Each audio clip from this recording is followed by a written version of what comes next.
welcome back to the channel. I'm back on the Audi today and tackling these brakes all round, and also a few other little bits in the engine bay which I'll get into in a minute.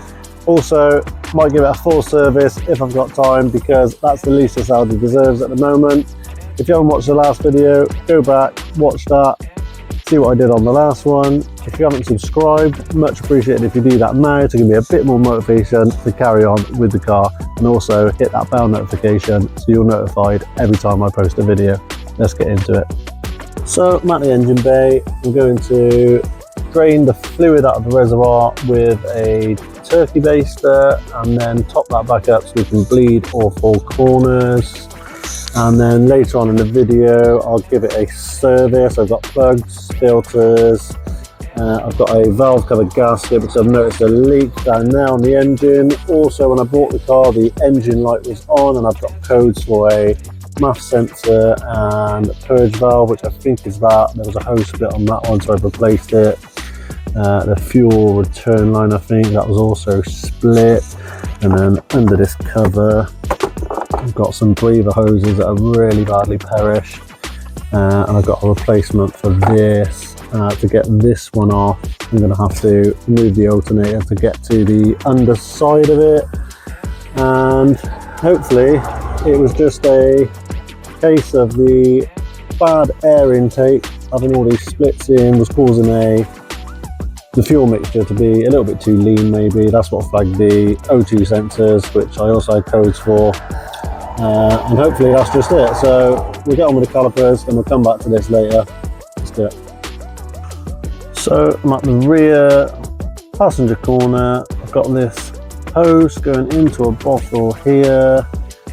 I'm going to get my dad to push his foot on the brake pedal as I release the bleed valve, and then I will shout to him as I tighten it, and then he can release his foot again.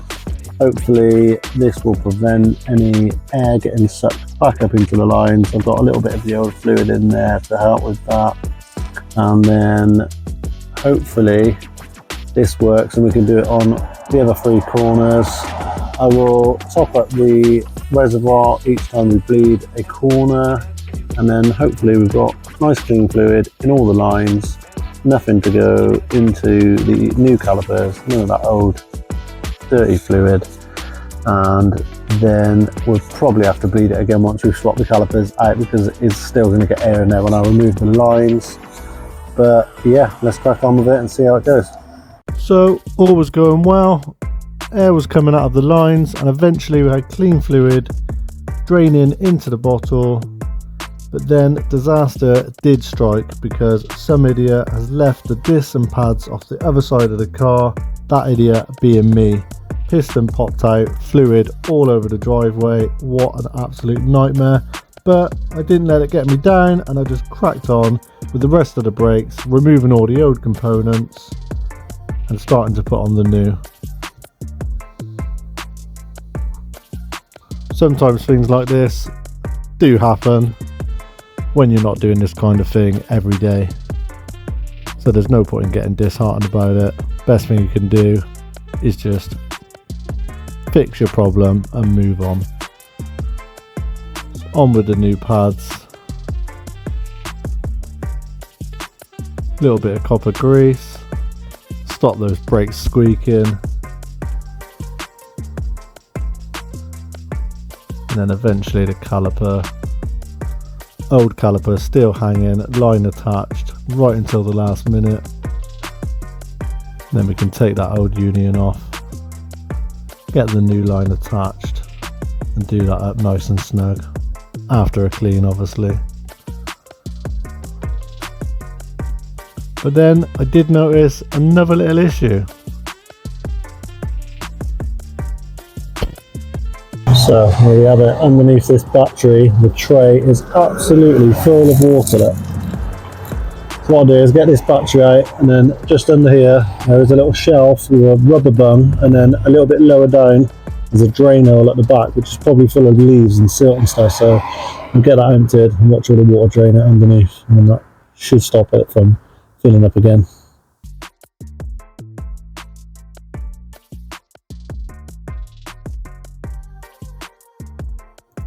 So there's the two Drainos completely emptied out of all the silt and leaves.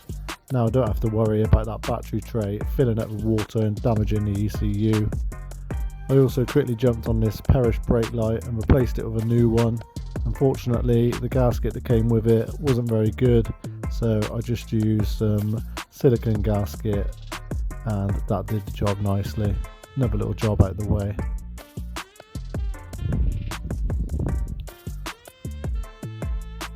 Then moved on to the other side, started removing the brakes, and I already knew at this point that I was probably going to have to replace all the suspension on the front, and it makes sense to do it because it was in just as bad condition as the back of the car was. So yeah, I basically just prepped this ready for the brakes and then got straight on with the suspension.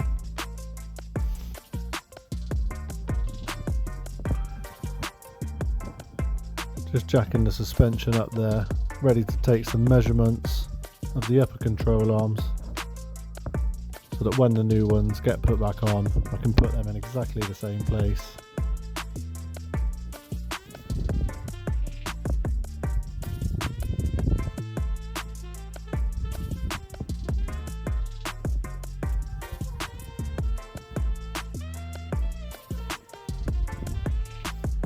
Then once I'd finished precisely measuring that for quite a long time,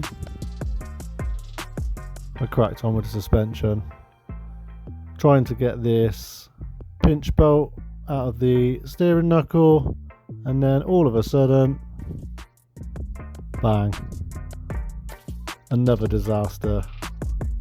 But again, didn't let it get me down, just took the steering knuckle straight off the car, took it to a mate's garage where we tried to press out the remaining bolt that was left in the hole on the hydraulic press.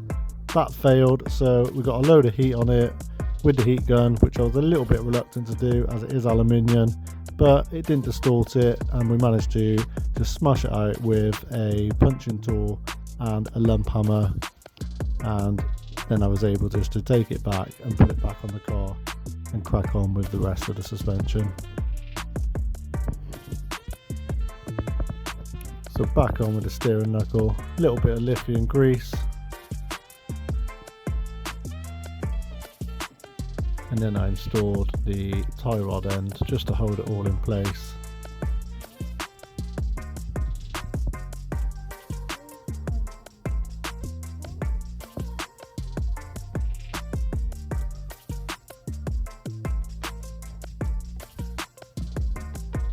So that is the steering knuckle back on the driver's side after yet another surprise on the Audi. I've also done obviously the upper control arms, shock absorber and the track rod end on this side. I haven't got the lower control arms for both sides yet. They'll be in within the next couple of days, so I'll go around the passenger side, get the shock absorber, track rod end done, and then do the brakes both sides, and then obviously come back to the lower control arms when they're in. Then we can move on to the important stuff in the engine bay, service, valve cover gasket and those breather hoses. Then hopefully we're ready for the MOT once it's all cleaned up. So let's crack on with those bits and we'll see where we are. Just remember what I say. Just remember what I say. Just remember what I say.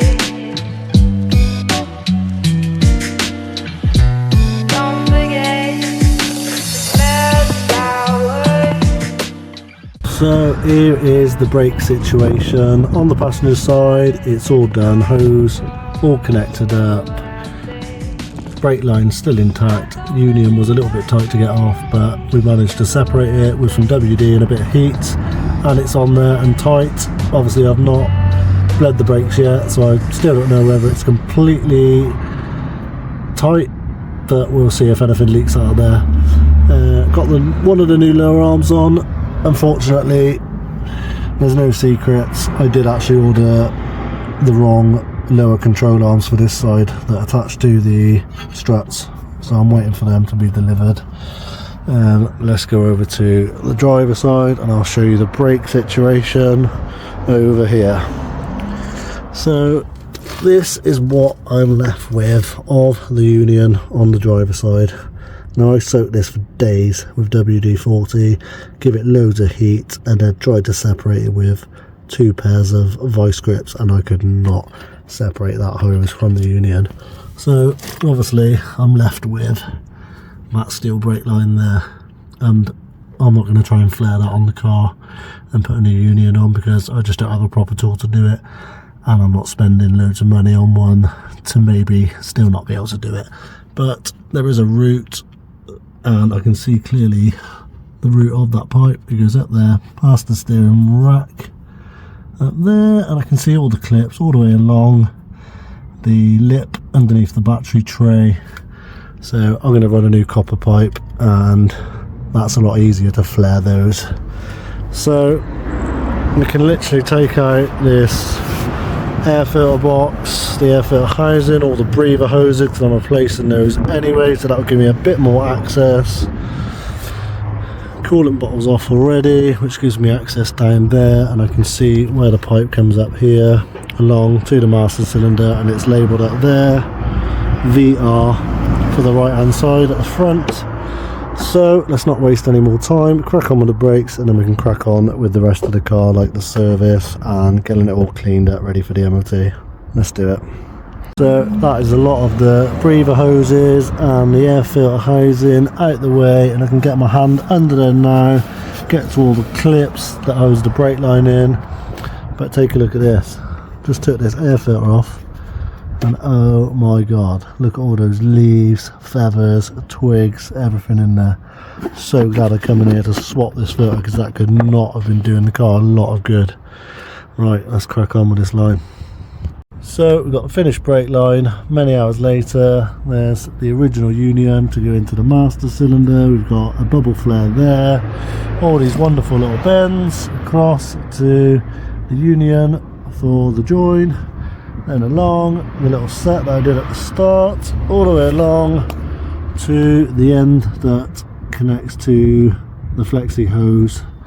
So let's see how tight all my flares are and see if they're nicely sealed, and if we get any fluid leaking out. Hopefully not, fingers crossed. Let's do it.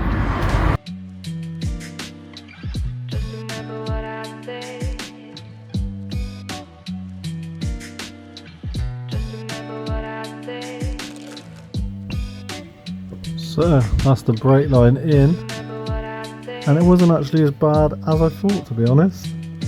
There's my not so factory link, but it doesn't leak.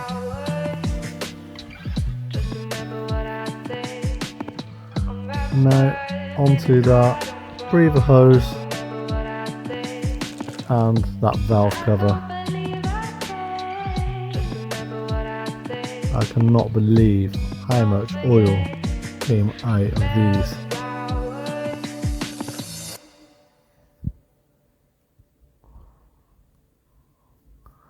Obviously been leaking for some time.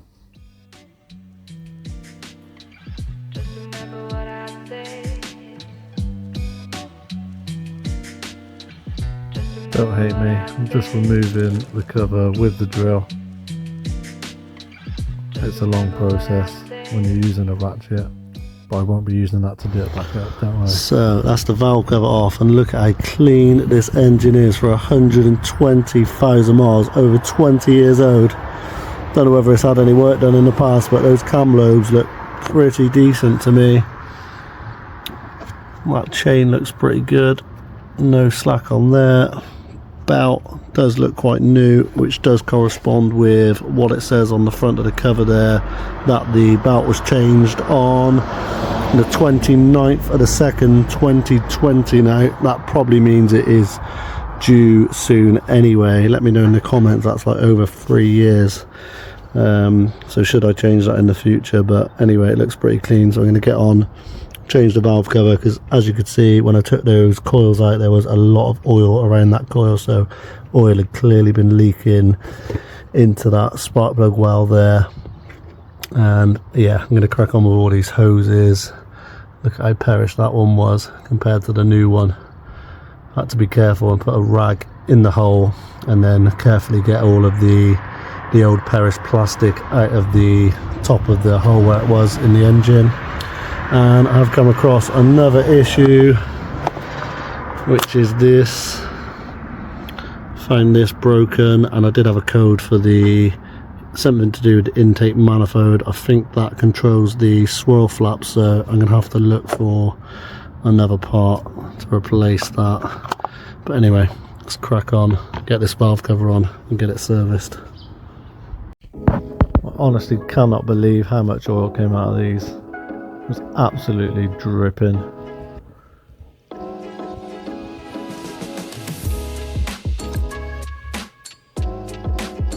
So out with all the old spark plugs and in with all the new.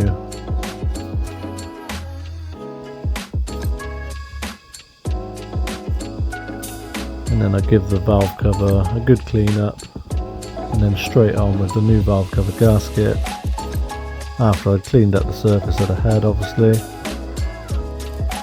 and then torqued all the bolts up to 10 Newton meters.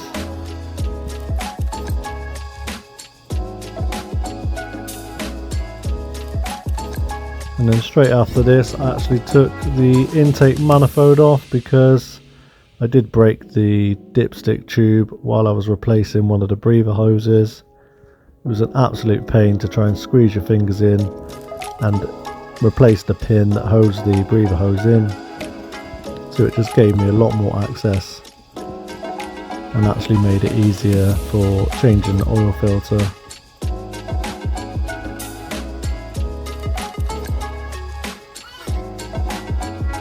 So out with the old oil.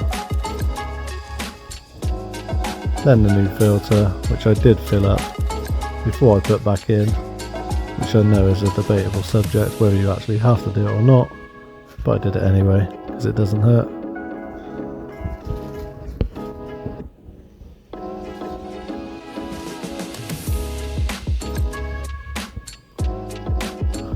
And then give it some new oil, and there we have it. So there you have it, breather hoses in finally, new dipstick tube, all back together, intakes back in. Still haven't got the control arm for the swirl flaps, but I will need to source one of those. Alternators back in, all of that, MAF sensor, new air filter, new oils in there. So the only thing left to do now is get in and start that engine and see if those codes have disappeared. Moment of truth, fingers crossed. So that's the code cleared, it's saying normal, so let's see what that does when we start the engine. Still got the steering angle sensor one. That was pretty obvious because I think that needs to be reset when I drove it, but anyway, let's turn this engine on and see what happens. A little bit of hesitation, probably just the oil pumping itself round, getting to where it needs to. Seems okay, it's purring. Still got the ESP light on, and that will be to do with the steering angle sensor, I think, because that's the electronic stability program, I think I read. And it's probably something to do with the ABS as well. I'm pretty sure you'd get that if you had an ABS fault or steering angle sensor, brake light switch, something like that. I've checked all the speed sensors on every corner, can do live data on the code reader I've got, and all of those are good. And also I checked the brake light switch, actually that was activated when I checked it, and the just coming to the end of the video in the last clip, and then the battery died. So all I did basically was keep the car running after that. A couple of the codes come back, unfortunately, so we do have to investigate that, but I still had the code for the O2 sensor, MAF sensor. I was kind of hoping they would reset by swapping that air filter and the crankcase breather hoses out, but obviously there's something else at play on the Audi still, so I'll have to investigate that and figure out what's causing those lights and get that fixed ready for the next video. I did drive the car up the road and the steering angle sensor reset, so I think that was just because I disconnected the battery. but the ESP light was still on. So the pedal was a little bit spongy under my foot, the brake pedal, and the ABS light was flashing. So I do think I've still got air in the lines, and I have read that you have to bleed the older Audis, starting closest to the master cylinder and then working your way back. So I'm going to get a proper bleed kit, and then we will do that in the next video. Also, I'm going to clean the car, obviously, inside and out, swap the headliner, make it look all nice and pretty, and then we will get it in for that MOT, and fingers crossed it passes. By the way, I've got a new GoPro, so apologies if the footage has been a little bit rubbish, because I made a schoolboy error and I was filming on my phone and I filmed most of it in portrait like an absolute idiot. So again, apologies. The footage should be a lot better from now on. So anyway, if you've made it this far in the video, again, much appreciated. Don't forget to like and subscribe and hit that bell notification so you know when I post another video, and I will see you in the next one. Thanks.